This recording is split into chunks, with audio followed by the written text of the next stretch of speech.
Hello friends, कैसे हैं आप सब। आशा करते हैं आपकी तैयारी बहुत अच्छी चल रही होगी। प्री हिस्ट्री, आर्कियोलॉजिकल एंथ्रोपोलॉजी के ही सीरीज़ में मैं आज लेके आई हूँ टेक्नोलॉजी, टूल टेक्नोलॉजी। तो प्रीवियस वीडियो में मैंने टूल मेकिंग के बारे में बात की थी कि कैसे हमारे प्रिमिटिव्स या हमारे फोर फादर्स कह सकते हैं या हमारे एंसेस्टर्स कैसे उन्होंने टूल मेकिंग टेक्निक, कौन कौन सी चीज़ें थी, किस तरह के रॉक पे वो टूल मेकिंग किए, कैसे ये आइडिया आया और क्या उसके पीछे ऑब्जेक्ट था। ठीक है, उसके पीछे क्या साइंस था। तो आपने बहुत सारे टर्म समझे थे, positive bulb of percussion, negative bulb of percussion. तो उसी के सीरीज में आज हम बात करेंगे different technology of the tool making. ठीक है, बहुत सारा कुछ पढ़ने और एक्सप्लोर करने के बाद मुझे जो मटेरियल मिला ये मुझे बेस्ट लगा आप लोगों के लिए। इसमें आपको समझने में बहुत आसानी रहेगी और जो आगे फिर आता जाएगा जो भी टर्म्स टेक्निक वो आपको बिल्कुल तुरंत ग्रेस्प कर पाएंगे। ठीक है, तो बिना देरी के समझते हैं क्या है।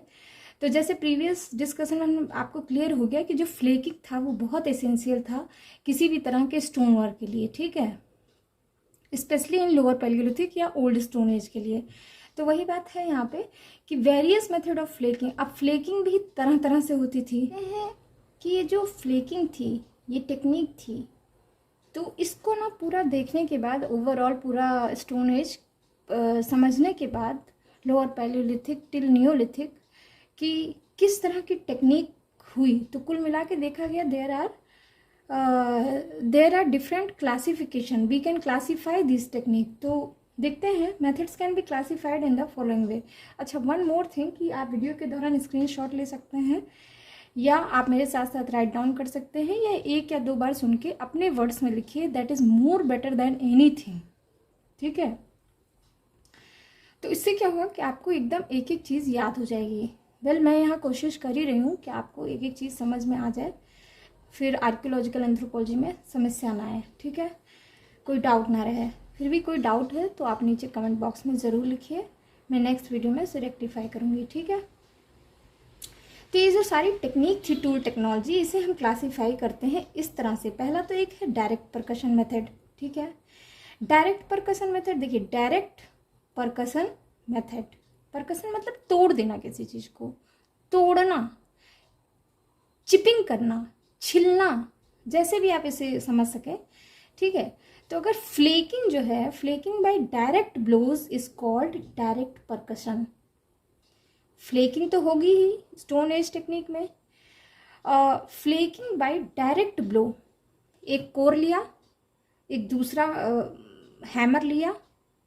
ठीक है, मतलब दूसरा भी कोर ही होगा बिकॉज दे डोंट नो कि हैमर क्या है, but it that core tool या that pebble tool used as hammer. तो उससे हम डायरेक्ट ब्लो किए।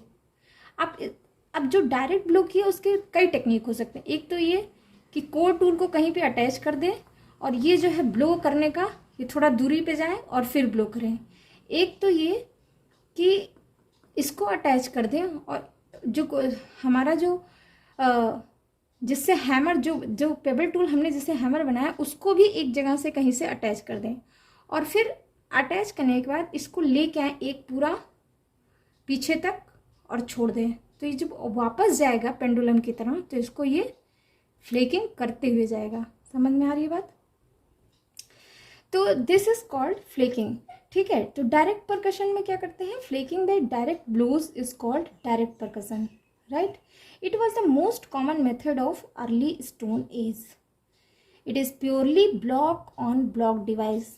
बोला ना मैंने कि एक ब्लॉक लिया, दूसरा ब्लॉक लिया, मार दिया, तो ब्लॉक ऑन ब्लॉक डिवाइस हुआ ना। Two different technique have been distinguished here. अब अगर पूरा देखा गया तो देखा गया कि पूरा स्टोन एज के दौरान इस टेक्निक में भी दो पार्ट हो सकते हैं या दो तरीके हो सकते हैं। वो थे unveil stone technique and stone hammer technique. देखिए, इसको आप लिखते चलिएगा साथ साथ, unveil stone technique, ANVIL, unveil stone technique and stone hammer technique. ठीक, अब अनविल स्टोन टेक्निक क्या होता है, देखिए ये जब टेक्नोलॉजी हुई ना तो some massive tools were produce by the hitting the core against the large fixed stone called anvil. मैंने बताया कि इस कोर को इस कोर टूल को आप फिक्स कर दीजिए, तो ये कहलाता है अनविल। ठीक है, तो इसमें क्या था कि कोर टूल को फिक्स कर दिया, तो वो जो फिक्स्ड स्टोन था उसको कह देते थे अनविल। तो this technique is called anvil stone technique. ठीक है, in the process of working the anvil stone is to be rested on a block और हेल्ड अगेंस्ट द नी। ठीक है, अब या तो उसे किसी लकड़ी, वुड या किसी ब्लॉक पे सेट कर देते थे, या तो क्या करते थे, दोनों नीज के बीच में, दोनों गांठों को, पैर के नी होते हैं ना, उसके गांठ के बीच में स्टोन को रखते थे और दूसरे हाथ से मार के तोड़ देते थे। समझ आई बात? मतलब हाथ में लिया हैमर, ठीक है, या दूसरा कोई एक बड़ा स्टोन, और उसको और दूसरा जो अनविल है उसको लिया अपने कोहनी, इसमें गांठ के बीच में पैर के, और उसको मारा और टूट गया। ठीक है, sometime it is held directly by hand. कई बार होता था कि हम अनविल को हम हाथ में भी लेकर बना देते थे। Each blow is delivered obliquely downwards from the striking platform. अब अगर आप कभी ऐसे करिए खुद से, तो आप क्या देखेंगे कि हमेशा जो कोर टूल होगा ना, मान लो हाथ में स्टोन टूल रखा और दूसरा जो अनविल है इस अनविल रखा यहाँ पे हाथ में, और दूसरे हाथ में हमने ले लिया एक स्टोन टूल जिससे हमें ब्लो करना है, तो आप हमेशा देखेंगे जो ऊपर वाली चीज़ है ना जिससे हम ब्लो कर रहे हैं वो ऑब्लिकली ऊपर की तरफ जा रहा है, ऑब्लिक फेज में है। ठीक है, तो एक तो ये है कि हम ऐसे किए और मारे, तो ये ऑब्लिकल जा रहा है ना, जो फोर्स डिलीवर हो रहा है वो क्या होता है, एक सीधी लाइन में नहीं हो रहा कि एक सीधा सीधा रखे और मार दिया निशान लगा के, नहीं नहीं नहीं नहीं, एक एक स्लैंटिंग लाइन या ऑब्लिक लाइन में ही आप जो है फोर्स डिलीवर करेंगे। ठीक है, downward from the striking platform, as a result flakes come out from the lower surface of the core. समझ में आ गई बात? They are usually short but deep and thick in nature.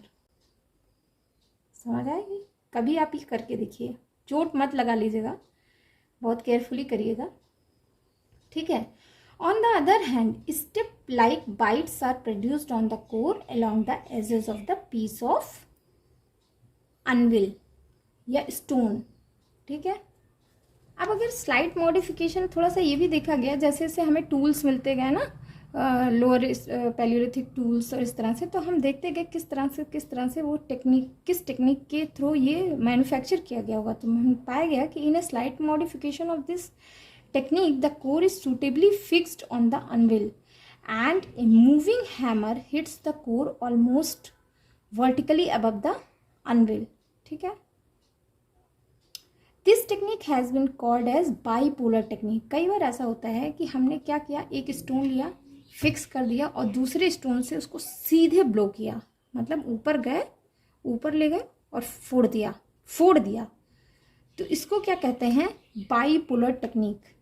ठीक है, it seems to be widely practised among the Peking man. याद रखिएगा, ये टेक्निक यूजुअली पाया गया पेकिंग मैन में, वो ये टेक्निक यूज़ करके स्टोन टूल बनाते थे। टेक्निक है वो है स्टोन हैमर टेक्निक। ठीक है, इसमें क्या था कि lump of stone which has to be flaked is held by the hand. जिस स्टोन की आपको फ्लेकिंग करनी है उसको हाथ में पकड़ते थे, दूसरे हाथ में a pebble of suitable side is selected as striker. ठीक है, lump is stricken repeatedly at the same particular point. मारते गए, स्ट्राइक करते रहे एक ही पॉइंट पे। The flakes that come out are short and thick. छोटे फ्लेक्स निकलने लगे। Step like bites are created along the edge of the core. Gradually different types of hammers came into use by a prehistorian tool maker. The hammer of soft material like thick antler roots, long bones, even the hardwood materials were capable of reducing the shattering effect. जैसे जैसे वो use करते गए उसका समझने लगे कि कैसे कैसे कौन सी चीज़ यूज़ करें। कई बार एंटलर टूल्स यूज़ कर लेते थे, कोई लॉन्ग बोन्स यूज़ करते थे, हार्डवुड मटेरियल यूज़ करते थे। तो अलग अलग मटेरियल का अलग अलग इफेक्ट भी होता था। सॉफ्ट मटेरियल है तो बहुत जेंटली फ्लेकिंग होती थी उससे, बहुत हार्ड मटेरियल है तो रैंडम फ्लेकिंग हो जाती थी। ठीक है, तो ये सारी चीज़ें समझते समझते समझते समझते आपको पता है 1000 साल लग गए। मतलब अगर हमने एक तरफ से चिपिंग करी, दूसरी तरफ से फ्लेकिंग करी, एक तरफ से फ्लेकिंग करने के बाद जब हम दूसरी तरफ से फ्लेकिंग करते हैं, इतनी बात समझने के लिए हमें लग गए पूरे 1000 से भी ज़्यादा साल। समझ में आ रही है कैसे इवोल्यूशन हो रहा है, कैसे सारी टूल टेक्निक डेवलप हो रही हैं। जैसे आप सेल, जो भी बायोलॉजी के स्टूडेंट होंगे, जूलॉजी की सेल डिवीजन जिसने पढ़ रखा होगा वो जानते होंगे कि जब सेल प्रिपेयर होती है टीलोफेज स्टेज में, ठीक है, तो आप देखते हैं बहुत सारी फिनोमिना बहुत धीरे धीरे धीरे धीरे हैपन होती हैं, लेकिन जब डिवीज़न आता है तो सडनली हैपन हो जाता है। तो मतलब वो अगर 1 आवर डिवाइड किया जाता है तो 59 सेकेंड तक सेल डिवाइड नहीं होता है, सिर्फ प्रिपरेशन करता है, और 67 सेकेंड में सेल डिवाइड हो जाता है। तो बस वही बात है, आज जो हमारे पास सारा टेक्निक बहुत तेज़ी से हम डेवलप कर रहे हैं, उसके पीछे कई कई कई कई लाखों लाखों साल का मेहनत है, जो हम तेज़ी से सारी चीज़ें कर ले जा रहे हैं। ठीक है, तो यही बात थी सारी। These hammers touch the core या stone tool at large number of points. So the nature of these scars were quite different from those scars produced by the effect of hammer stone. ठीक है, In fact, soft hammer produce the scars of more or less parallel ridges. समझिए, जो soft hammer होगा, कोई ऐसी चीज़ें जो softly हम स्ट्राइक करते थे, कोई ऐसा स्ट्राइकर जो बहुत सॉफ्ट होगा, उसमें जो रिजेस बनेंगे ना फ्लेकिंग के टाइम, वो थोड़े से मोर और लेस पैरेलल रिजेस बन रहे हैं, विच वेर यूनिफॉर्मली शैलो। ये सब जानना ज़रूरी है, जो बहुत शैलो होंगे। The bulb of percussion was no longer conchoidal but diffused. आपको मैंने प्रीवियस वीडियो में बताया ना कि बल्ब ऑफ परकशन क्या होता है, पॉजिटिव बल्ब ऑफ परकशन क्या होता है, नेगेटिव बल्ब ऑफ परकशन क्या होता है। तो वही चीज़ है, बल्ब ऑफ परकशन जो बनेगा वो क्या होगा, कॉन्कॉइडल नहीं होगा, लेकिन वो डिफ्यूज होगा, समझ में नहीं आएगा कि कहाँ पे बन गया है। ठीक है, बहुत हल्के हल्के बल्ब ऑफ परकशन उस पर बने रहेंगे। This technique has been known as cylinder hammer और बोन हैमर और सॉफ्ट हैमर टेक्निक। याद रखिएगा, सिलेंडर हैमर, बोन हैमर और सॉफ्ट हैमर टेक्निक। क्योंकि जो बोन कोई लॉन्ग बोन होता था, उससे जब हम फ्लेकिंग करते थे ना, तो उससे बहुत सॉफ्ट ब्लो होता था, सॉफ्टली स्ट्राइक करता था, इसलिए इसको सॉफ्ट हैमर टेक्निक भी कहते हैं या सिलेंडर हैमर टेक्निक भी कहते हैं। अब देखिए, कोई ऐसा स्टोन टूल है जो थोड़ा सा सिलेंडर है, जिसमें ज़्यादा नुकीलापन नहीं है, तो जब उससे कोई ब्लो डिलीवर करेंगे, उसको स्ट्राइकर बना लेंगे, तो जो फ्लेकिंग होगी ना बहुत सॉफ्टली रिड्यूस होगी, मतलब उसमें जो बल्ब ऑफ परकशन होंगे बहुत डिफ्यूज्ड होंगे, तो उसको हम इसीलिए कह देते हैं सिलेंडर हैमर टेक्निक। ठीक है,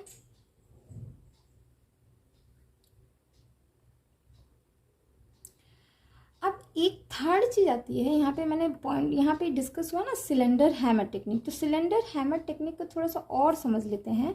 ये जो टेक्निक थी ना सिलेंडर, थोड़ा सा और इवॉल्व थी। जैसे मैंने अभी बताया ना कि अगर वो कोई स्ट्राइकर है या कोई जिससे हम स्ट्राइक कर रहे हैं, वो अगर सिलेंडर शेप में है, ठीक है, तो ये थोड़ा सा और एडवांस हुआ ना कि हम रैंडम कोई चीज़ नहीं उठा ले रहे हैं, हम उसको सोच के उठा रहे हैं कि किस चीज़ से हमें फ्लेकिंग करनी है। ठीक है, तो cylinder hammer technique is obviously a more evolved form of stone hammer technique. It is an effective as well as convenient way of producing smooth skimming flake scars to make the surface of the tool smooth.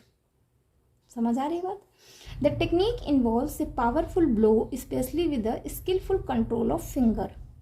The flake scar with soft bulb of percussion can be produced only by cylinder hammer technique.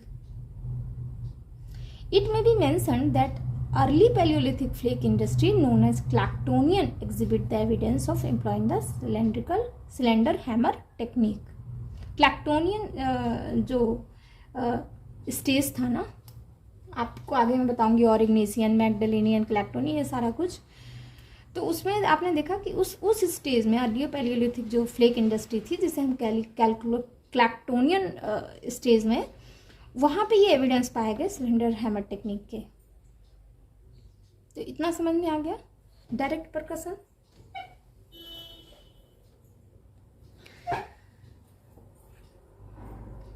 अब देखते हैं indirect percussion. ठीक है, this method shows an indirect flaking technique with the help of an intermediate tool. हमेशा इसमें क्या होगा, एक बीच में इंटरमीडिएट टूल भी होगा। जैसे चलिए पहले पढ़ लेते हैं फिर समझाते हैं आपको। This intermediate tool is somewhat like a modern chisel. जैसे आप कभी जाइए जो पत्थर तोड़ते हैं, ये पत्थर के तराशते हैं, मूर्तियां बनाते हैं, तो आप देखते हैं एक उनके पास छीनी नाम का एक वो होता है पत्थर, या लोहे का बना हुआ या मजबूत किसी चीज़ का, या कई बार पत्थर का भी बना हुआ। वो छीनी क्या करते हैं, वो जिसको तराशना होता है ना उस पर ऐसे रख देते हैं और फिर यहाँ से ब्लो करते हैं। ठीक है, मतलब हमारा जिसे तोड़ना है वो नीचे है, बीच में हमने वो छीनी रख दी और यहाँ से हैमर से हम चिक चिक चिक चिक चिक चिक चिक चिक। आप देखिए जो मूर्तियाँ बनाते हैं पत्थर की तराशते हैं, वो बीच में एक छोटी, अच्छा एक और चीज़ इंपॉर्टेंट है, आप देखेंगे और नोटिस करेंगे तो छीनी का शेप साइज बदलता रहेगा। जहाँ पे हमको छोटी छोटी छोटी छोटी चीज़ें फ्लेकिंग करनी है वहाँ पे छोटी छीनी होगी, जहाँ बड़ा ब्लो करके निकालना वहाँ बड़ी छीनी होगी। ठीक है, तो आप जाइएगा जो पत्थर तराशते हैं या मूर्तियाँ तराशते हैं, देखिए वो किस तरह से फ्लेकिंग करते हैं, फ्लेकिंग कर कर करके वो चीज़ें तराश के निकालते हैं। ठीक है, तो इनडायरेक्ट परकशन वही है, इसमें एक इंटरमीडिएट टूल यूज करते हैं, जैसे मैंने बताया छीनी, जिसे मॉडर्न सिजल कहते हैं। ठीक है, which is placed on particular point from where a flake is suppose to be detached. The technique requires more and more control of skilful finger in comparison to direct percussion method. ठीक है, the lump of rock which is used here is fairly larger than that of usual core. ठीक है, तो आप usually देखेंगे जो rock होगा जिसे हम फ्लेकिंग कर रहे हैं वो हमेशा इसमें क्या होगा, बड़ा होगा, और एक छोटा सा चिज़ल होगा या जिसे हम छीनी बोलते हैं उसको रख देंगे और फिर ब्लो करेंगे किसी भी हैमर से, स्टोन हैमर, बोन हैमर, जिससे भी करना है करेंगे। ठीक है, it is held on the left knee या thigh of the tool maker. The tip of the punch या chisel like tool is placed on the chosen point of the core. The blow is given on the butt end of the punch by means of hammer. ठीक है, आप देखेंगे कि जो छीनी होगी ना वो एक तरफ बट होगी, मतलब एक तरफ मोटा, मतलब एक तरफ आप देखिए, आप एक बार जाके देखिएगा छीनी होती कैसे, एक तरफ बिल्कुल शार्प एज होगा, एक तरफ बिल्कुल मोटा बट एंड होगा। तो बट एंड वाले फेज पे हमें जो हैमर होगा उसको वो करते जाएंगे करते जाएंगे करते जाएंगे और इस तरह से वो फ्लेकिंग करते जाएंगे। ठीक है, तो blow is given on the butt end of the punch by means of hammer. The flake comes out easily. Experiment have shown that stone hammers, those were employed in the making of these tools, differed in size and weight.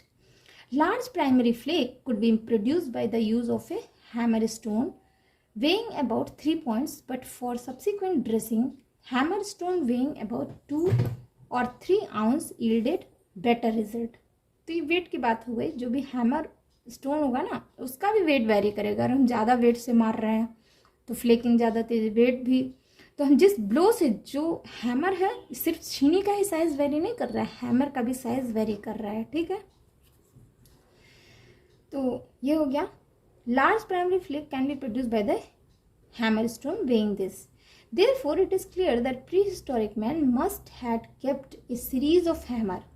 उनके पास बहुत सारे hammer होते थे with variable weight in the industry for better production of tools. Sometimes the cores use to be prepare before flaking. ठीक है, कई बार ऐसा होता था कि कोर को पहले हम प्रिपेयर कर लेते थे, किस कोर से हमें फ्लेक करके क्या चीज़ बनानी है। ठीक है, अब उसके बाद क्या करते थे, कैलकुलेटेड ब्लो, थोड़ा तेज़ी से मार रहे हैं, थोड़ा कम मार रहे हैं, थोड़ा मजबूती से फ्लेक कर रहे हैं, ब्लो कर रहे हैं, स्ट्राइक कर रहे हैं। ठीक है, calculated blows along its periphery produced large number of flakes similar in size and shape. This prepared core technique is considered marvelous as it involves various planning. ठीक है, अच्छा, Levalloisian flakes are invariably detached from a prepared core. आगे देखेंगे Levalloisian industry में जैसे क्लैक्टोनियन था, इसी तरह Levalloisian स्टोन टूल या इंडस्ट्री आएगी जिसमें मैं बताऊंगी कि जो Levalloisian टाइप ऑफ फ्लेक था ना वो इसी तरह से एक कोर को पहले प्रिपेयर कर लिया। जैसे मान लीजिए ये बुक है, ये कोर है, ठीक है। अब इससे मुझे एक बड़ा सा ऐसा पत्थर, बड़ा सा ऐसा टूल बनाना है जिसका एक साइड बहुत शार्प हो। तो हम क्या करेंगे, पहले यहाँ से शार्प किया, यहाँ से शार्प किया, यहाँ से शार्प किया, फ्लेकिंग करते जाएंगे और उसका एक पॉइंट बहुत शार्प बना लेंगे। उसके बाद क्या करेंगे कि एक ऐसा ब्लो डिलीवर करेंगे कि वो जैसे मान लीजिए यहाँ से मैंने शार्प बना लिया पूरा, ये यहाँ से चिपिंग कर करके शार्प बना लिया, और इस जगह पे हम रखेंगे अपना चिज़ल और एक तेज़ी से इतना तेज़ ब्लो डिलीवर करेंगे कि ये पूरा आउट हो जाएगा। तो ये हमारे पास एक क्या जो आउट हुआ वो क्या बन के निकला है, एक फ्लेक टूल, ठीक है। तो पहले कोर को प्रिपेयर किया, उसके बाद एक टूल निकाल लिया, तो जो टूल बन के निकला उसको हम कहते हैं फ्लेक टूल। तो लिवोल्यूशन जो फ्लेक है वो इसी तरह से बनाई जाती है प्रिपेयर्ड कोर में। Since a punch has been used in producing these flakes, the technique is often referred as punching technique. हम पंच किया ना बाद में. It can also be called fluting technique because at the end of the process, a fluted core is left out. However, plenty of uniformly thin parallel-sided flakes are obtained in rapid succession. बहुत सारे छोटे छोटे छोटे छोटे parallel sided blades भी तो मिलते हैं, तो बस वही बात कही गई है। अब नेक्स्ट टेक्निक है कंट्रोल्ड परकसन मेथड। एक तो हमने समझा इनडायरेक्ट परकसन, एक हम समझेंगे कंट्रोल्ड परकसन मेथड। ये एक्चुअली पूरी तरह से इनडायरेक्ट परकसन है, ठीक है, because it produce greater number of flakes and blades without much wastage. इसमें बहुत ज़्यादा ऐसा नहीं होता कि बहुत सारे फ्लेक वेस्ट हो रहे हैं, बहुत कैलकुलेटिव वे से ये बनाया जा रहा है, मैंने कंट्रोल्ड वे से बनाया जाए। Controlled percussion means flaking with pressure which is much developed device involving both patience and skill.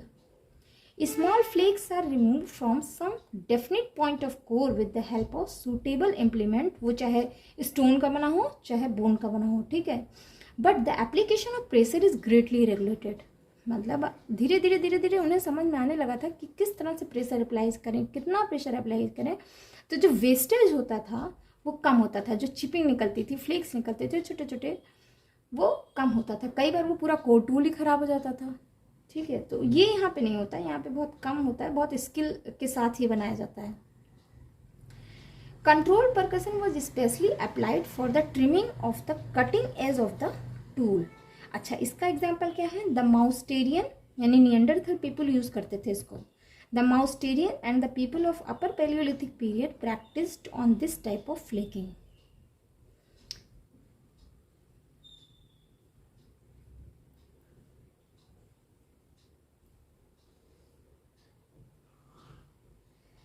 Many finer stone tools of Neolithic period such as arrowhead, flint dagger, flint knife, etc. show pressure flaking on their edge. Even some contemporary primitives are found to shape their stone tool by this technique. So that is all for today's discussion. Thanks for listening. Bye bye. And please subscribe this channel so that I will be motivated to post more and more videos. मैं classes में करा देती हूँ, मैं इसमें YouTube में नहीं डाल पा रही हूँ, तो प्लीज़ सब्सक्राइब, जिससे मैं भी समझूँ कि आप लोग ये ध्यान दे रहे हैं, आप क्लासेस सुन रहे हैं, समझ रहे हैं, और मैं मोटिवेटेड हूँ ज़्यादा से ज़्यादा चीज़ें समझाने के लिए, आपको वीडियो पोस्ट करने के लिए। Thanks for listening, bye bye, all the best. मैं जल्दी लेकर आती हूँ आपके लिए इसके आगे की चीज़ें, ठीक है।